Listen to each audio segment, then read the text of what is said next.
What we have here is the HDR mode power optimization.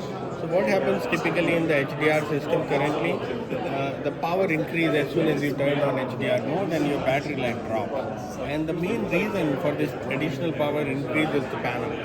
So what we are trying to do is we are trying to put some intelligence into the panel where we calculate the content luminance in our SoC and communicate this information to the panel so the panel can adjust voltage dynamically based on the content luminance.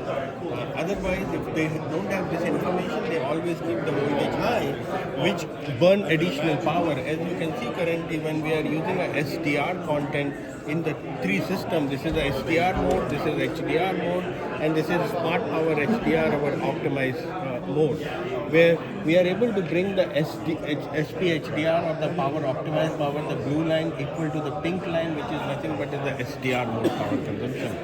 So this help us to save around 20% of panel luminance power, and which can help us to around 30 to 40 minutes of battery life improvement.